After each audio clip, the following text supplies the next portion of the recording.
Welcome back to the VET S.O.S podcast brought to you by the Who You Know Network. I am excited. Keith, today is episode 100, our 2-year anniversary. I can't believe, first of all, that we've made it to 100. This is just phenomenal. The fact that we've gotten so much support from the transition space and everybody wanting to come on here and talk about their organizations and share information has been a huge blessing. So happy that we've been able to do this and truly this experience has been amazing for me. I know that, and I thank everybody who's participated so far and all those that are going to participate in the future to help us keep putting this out. We are brought to you by the Who You Know Network, and we are proud members and supporters of the Parade Deck community. And of course, remember, don't drown the sea of transition. Grab the VET S.O.S Lifeline. Today, since it's episode 100 and the 2-year anniversary, we had to go big. We had to bring in the Paisley Prince of Transition, Alfredo Torres, coming on again to drop some more knowledge on us. Not only is he a pillar in the transition space, but he's one of the biggest personalities. You know, once you start transitioning, he's one of the first people you learn about. If it's not through a vets industry event, it's through the coffee house, or it's through his postings, or wondering why there's Paisley all over my LinkedIn. You know, one way or the other, you're going to learn about Alfredo. But the best part about it is he cares and he has great advice. So I'm excited to bring him back on here and talk to him.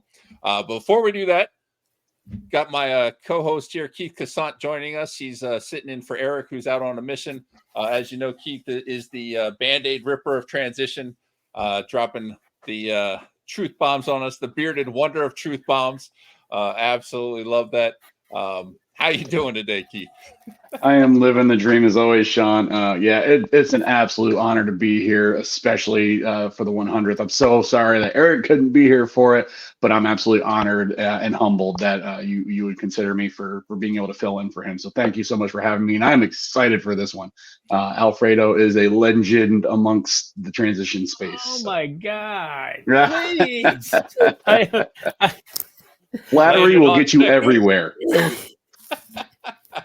All right, so we got Alfredo Torres. He's the executive assistant for the U.S. Forest Service. He has experience in professional military and educational career coaching, mentoring, and counseling, and a 13-year Navy veteran who has had a very eclectic and varied post-military career, holding positions as a radio personality, EMT, academic advisor, safety inspector, blogger, military admissions advisor, shipboard instructor, adjunct professor, podcast host, and stage manager for a nationally known concert venue in Richmond, Virginia. Alfredo, you're one of my favorite people. Not only do I try to talk with you weekly at the coffee house, and you know, just that environment altogether is amazing. But you know, you were huge during my transition, helping me, and you were one of the first people to say yes to come on the podcast. And I'll always be thankful for that, because you believed in what we were trying to do, and you've been a big supporter. But how are you doing today, man? We're glad to have you back on the show. I tell you, well, first of all, thank you, and Keith, you've got one of the best logos ever, and you also got one of the best post-military beards ever. I feel like we as male veterans, we have a duty to grow our beard. Freedom beard, baby. Yeah, the freedom beard, and I sculpt mine differently. Sometimes I got the full beard. Right now I got the goatee, but I've always wanted a beard like that. And I can't get it because my beard hair doesn't grow down; it grows out. So at some point, it becomes this big Brillo pad. Well, back when it wasn't great. It's this big Brillo pad that grows out. There was nothing on the top of my head. I look like a deformed chia pet, and so I am. I keep it up to a certain point, but that's epic. I just wanted to say that. I appreciate that. Thank you so much. Sure, no problem, man. No problem. And I hope Eric's doing okay. I understand that he heard that I was going to be the guest, and he said, "Oh, that's awesome. Alfredo's going to be here." Ooh, I forgot. I got something to do. But let him know that I love him and I miss him. How am I doing today? I'm tired. I don't sleep well. So I looked the time that we're recording, and I saw it last night, and I was like, who the hell records that early on a Saturday? He must have just got out. And then I realized that I had gotten it off by an hour, and I was like, "Damn it!" Because I woke up early. So bear with. Yeah. That's Well, plus you're talking to two Army guys. I mean, the Navy, like, because I've been out for 4 years. I'm still getting up at 5:30 most mornings. Yeah, that's some. There is that too. I saw the Navy when I was stationed at Little Creek. I saw you Navy guys doing PT at like 9 a.m. I'm like, what in the world is all this? Well, you got to give the guys a chance to get over to sober up, because So you say you're tired. I got to ask this because I know you're a big fan. Is it because you stayed up late last night for the Hall of Fame ceremony for the WWE? Actually, I was going to. I saw the SmackDown, and they started off with Paul Heyman. Yes, I watched it. It was Paul Heyman's was actually really, really entertaining. It was great. Though he didn't mention Tommy Dreamer, and that upset me. He did hug him at the beginning, though. Yes, he did. Yeah. Yes, he did. But he was the first one, and my opinion, this class was weak. They had so many other people that they could have put in to kind of give it a little bit of spice. And then when you start with Paul Heyman, I was done. So I was like, okay, I'm gonna. I try to go to bed early. I try to lay in bed early, and hope that I fall asleep. So once he was done, I was like, all right, I don't want to see anybody else. I really wanted to see The Rock's grandmother won, and I just envisioned everything they could do with this. And I wish they'd go back to the old format where they were kind of in a banquet hall and it was more of where they were out of character and they were just all there supporting each other. Whereas his whole during his speech, he starts talking to Cody Rhodes about their match and everything. I'm like, it's you don't need to promote it. Bring the whole family up there. Show how big the family is and how important wrrestling's been to the family. And I was disappointed with that one, but anyway, that's a completely different podcast.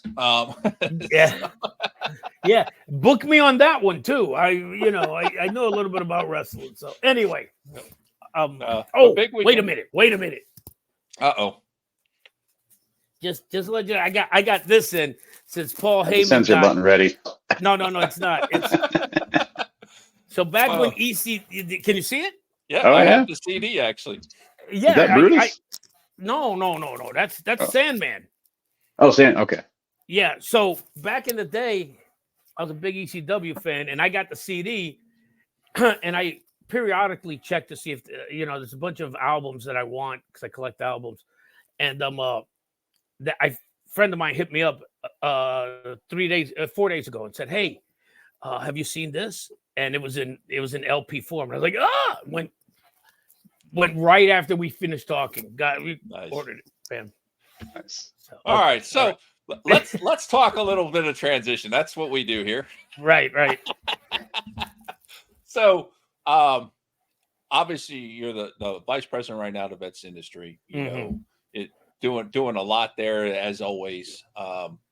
But we can talk a little vets industry if you want. If you got something coming up you want to talk about, but I want to get into a little bit more about Alfredo's Coffee House. I think this is the best kept secret in transition. I mean, what's going on there is truly an opportunity where people can come together, be themselves, find that sense of tribe. And we talk about some serious stuff. It's not like it's all goofing off. I mean, we have fun, but there's some serious topics that we get into. Well, I'm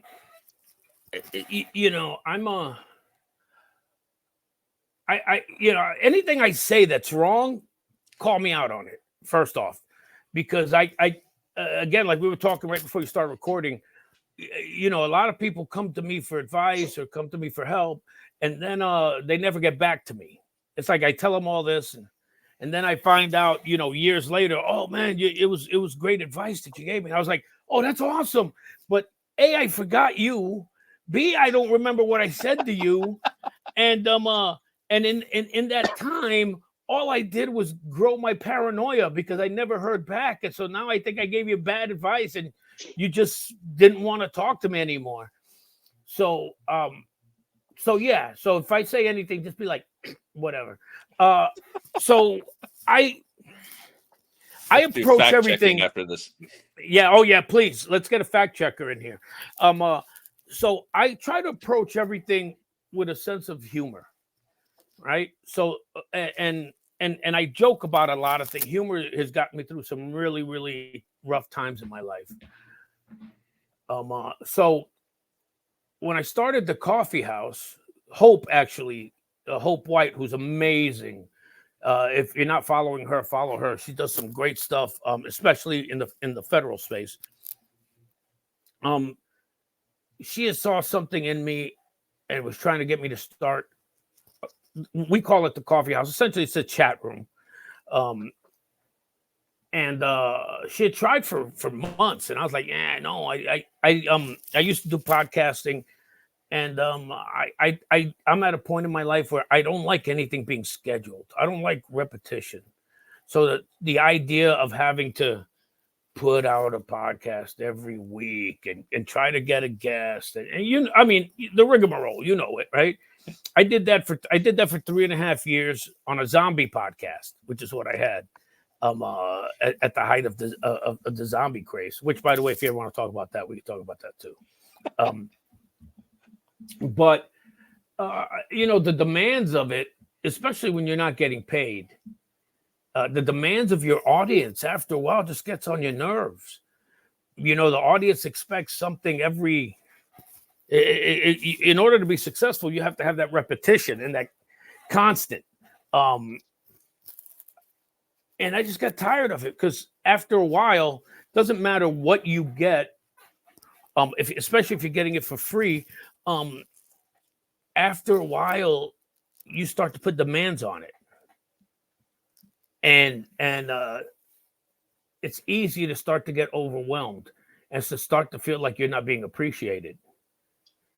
And this was back in the days before Patreon and GoFundMe and all that stuff, where could have put in a request, and at the time, podcasting was new, nobody was going to pay money for it.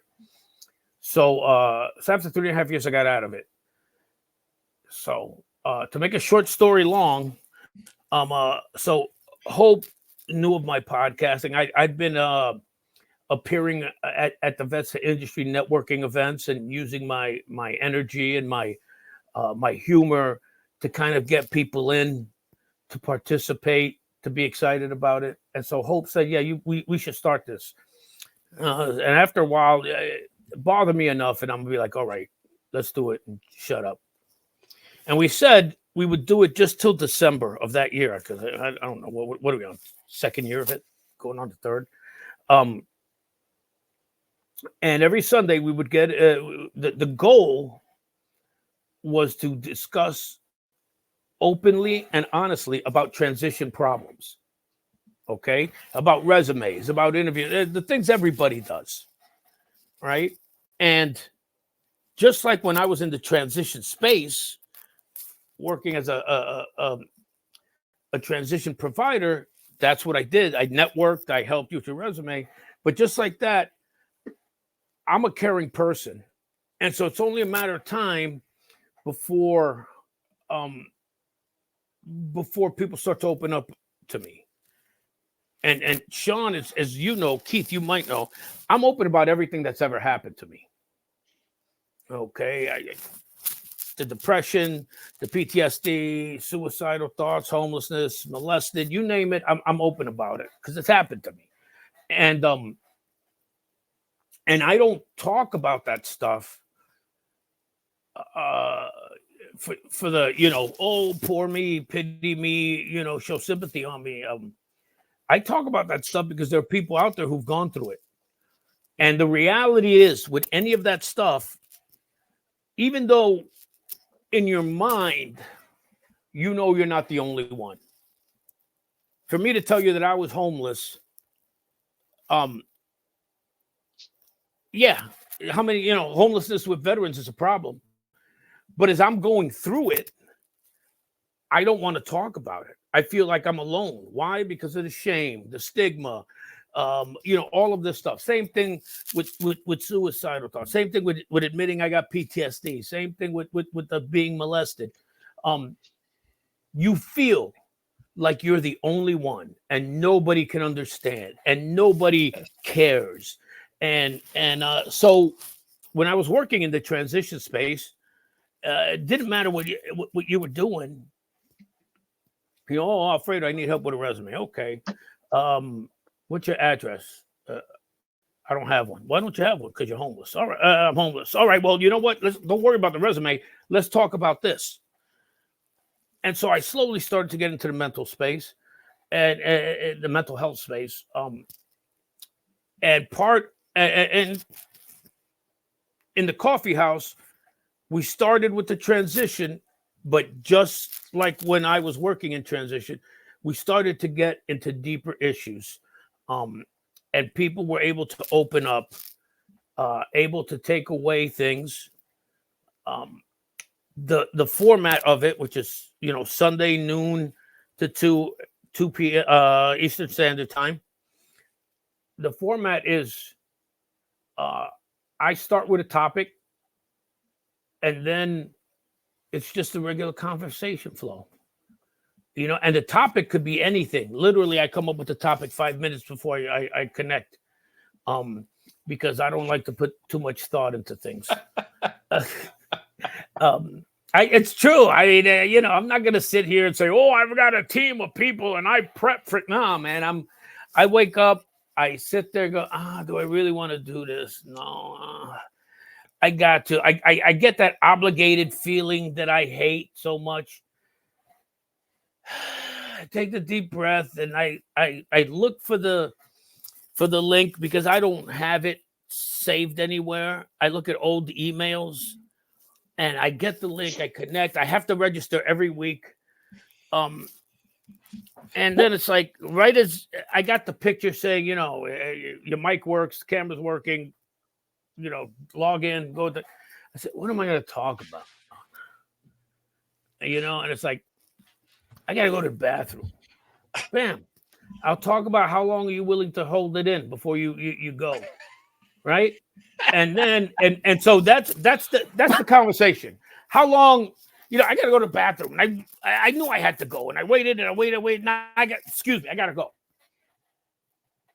What does that have to do with transition? Well, if you look at my posts on LinkedIn, I pull out some weird things and tie it all into transition. The reason I do that is because I'm big on metaphors. Right. And by saying something like that, it gets people to think. Right. So I'll say, yeah, I'll be right back. I got to go to the bathroom. I've been holding it in forever. People chuckle, people laugh. And I go, you know, this reminds me of transition. Why? Because you know you're going to transition and you do nothing about it and you do nothing about it. And then it's the day before. And all of a sudden, if you don't do something, you're going to piss yourself. Right. And that's what happens. That's what happens. We do that in real life. We're like, I got to go to the bathroom. No, I'm going to drive 5 more miles. You pass the rest stop, right? I got to go to the bathroom. You coming through the door and oh, wait, before I go to the bathroom, I got to put my keys up and I got to take my clothes off. Right? Go pee, right? The minute you feel it. So it's the same thing with transition, right? You got to transition. Go start your transition. Don't wait until 2 months before.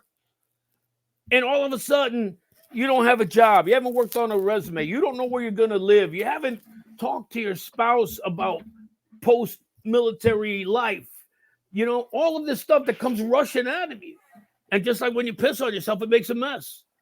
So it starts like that. And then from there, we start to get into the serious topics. And you can see how I made a joke out of it. Right. I came up with it, but you can see that there's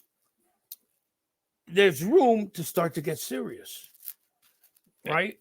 So by talking about, in this case, you know, having to go to the bathroom and holding it in, which did exactly what you guys, the reaction I want, which is you guys to chuckle and laugh and shake your head like, oh my God, where's this going to go? You can see how, in my mind, I call it the thought train. So I get from almost pissing on yourself to transitioning early so that it doesn't make a mess of your transition. And we start to go to that place. Now, once we start going there, now it becomes, let's talk about your mental health, because you've been holding this in, right? You haven't been talking to anybody. You haven't, and of course, and Shawn's heard me say this a bunch.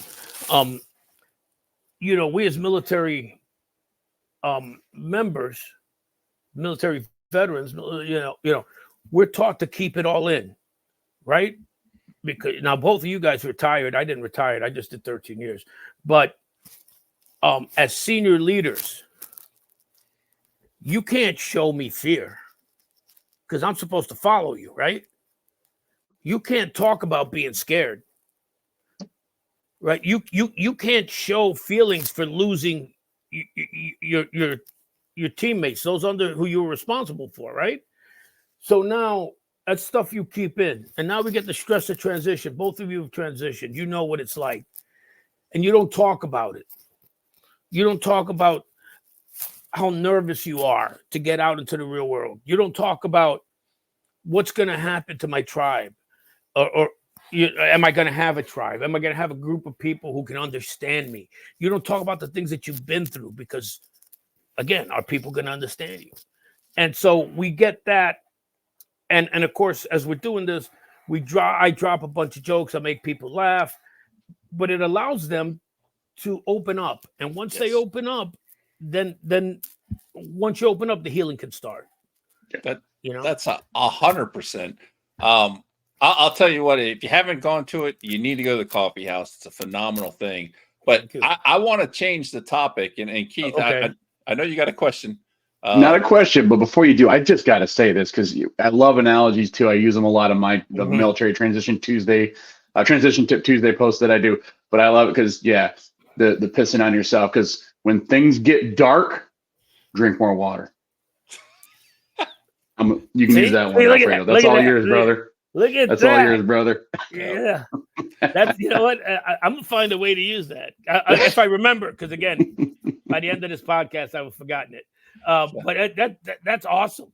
Yeah. And you're right. Drink more water. Just tell people. I had to say it. I'm sorry. Don't be scared by the thought process that Alfredo goes through. It gets us there, and it's amazing. It's therapeutic. Don't be scared by the process. Pretend you didn't look behind the curtain. But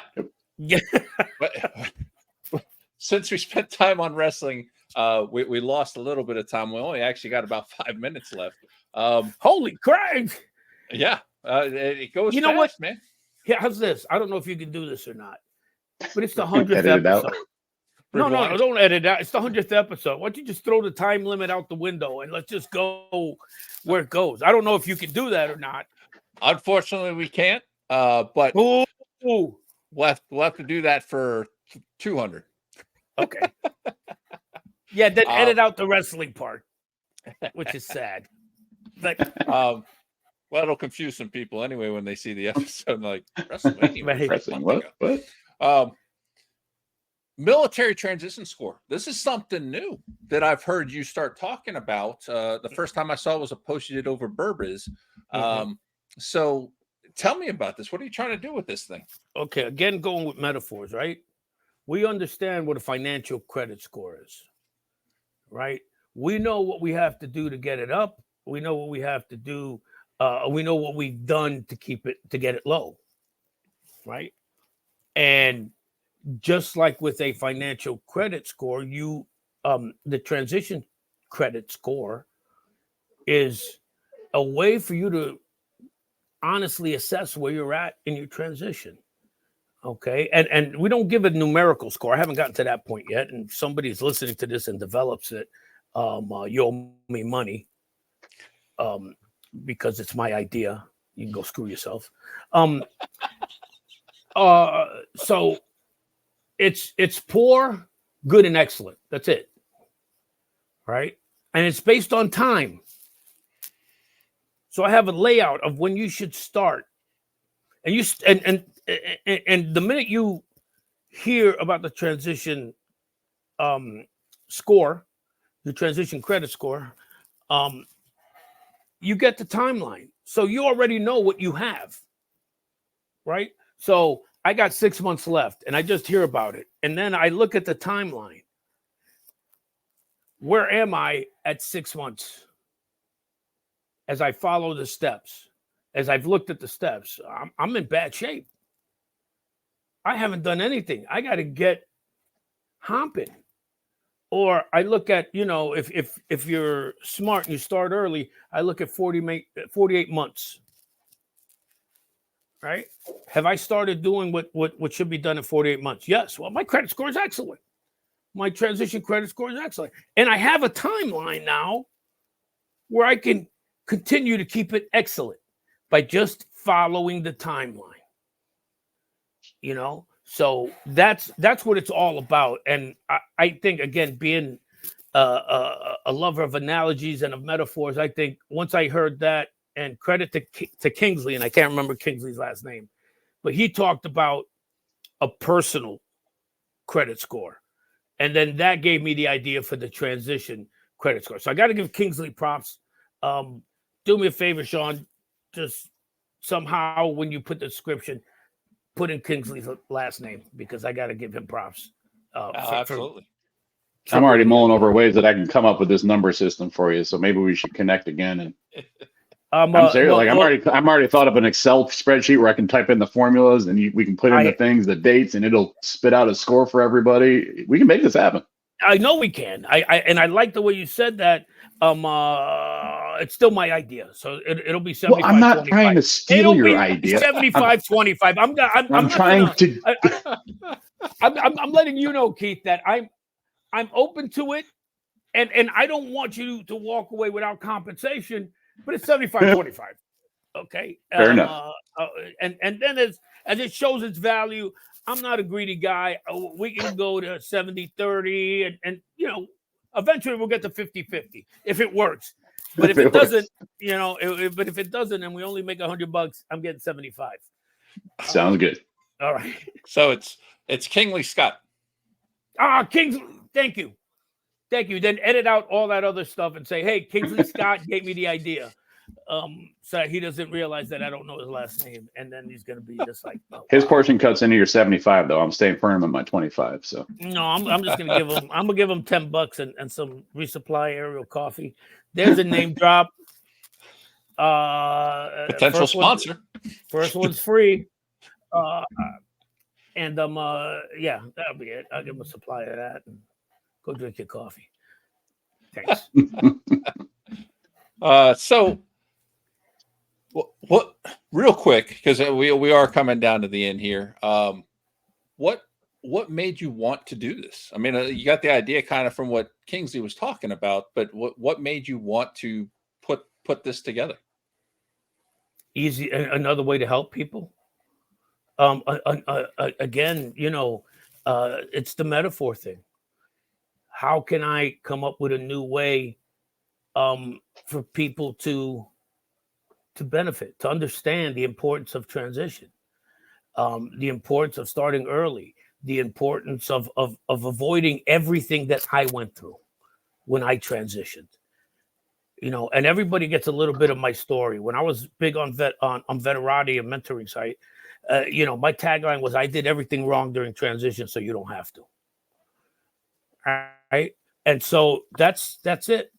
And trust me, if I can come up with another way, let's say I can make a transition Funko, I'll forget about the transition credit score. I'll let somebody else run with it, just like people have run with the idea of my transition buffet, if you remember that concept, and I still use that. Other people run with it. I don't bring it up as much. Why? Because I've moved on in developing a new way to try to get other people, because I'm not getting everybody, and I never will. I get that, but he wants all the people. So no, don't we all? All right, so good. Keith, we've come down to the end. I'm hoping that if we have Alfredo on again at some point, he won't be so shy and he'll be willing to talk. Right? It's like pulling teeth. Didn't I say that I tend to be long-winded? I absolutely love it, and I love you, Alfredo, man. And just talking with you, and if nobody's told you lately, thank you. Not only for the coffee house, because it truly is therapeutic, but like I said at the beginning, you were one of those people that was instrumental in my transition. And I have the privilege of talking to you almost weekly. So, you don't go years without hearing, that I thought your advice was sound. Like some people on the podcast today. Hint. But truly do appreciate all the work you're doing to help our community, because, it's just amazing. Thank you. I appreciate that. There's a part of me that will never accept it, because we don't think about, out of 100 people, we don't think about the 99 that we've helped. We think about the one who walked out saying you're full of shit. I can't stand you. Everything you said was wrong, and that makes you question yourself. So that's why I appreciate it. But I never seek it out. And whenever somebody says things like that, thanks. It's uncomfortable, yeah. Yeah, very, very. Yeah. So, but thank you. I appreciate that, Shawn. Well, I will make you even more uncomfortable and say the same, because as the darts have been fired at me, right? So I do greatly appreciate. So for the listeners that don't know, Alfredo and I connected about 4 years ago when I got out, and I was already transitioned, but I was trying to cut my teeth in the mentorship space, and Alfredo was a vital element to just help and get me started with ideas to launch into that community. Because as I tell folks too, right, there's always room at the table in the mentorship space. 200,000 plus service members separating every year. It's an insurmountable task, and Alfredo's absolutely you are. Like I said, a rock star and a legend in the community. I know that's uncomfortable. I'm trying to make you uncomfortable, but seriously, thank you from the bottom of my heart.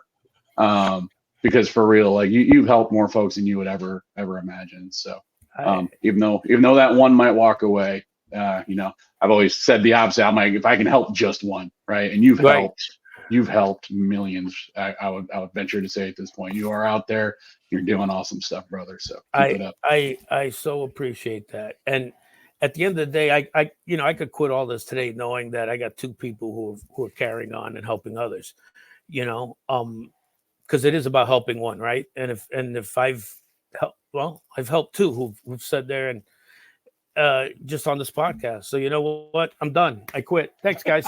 Alfredo, we put him into retirement. That's it. I helped 1. What's good about knowing that I helped you guys is that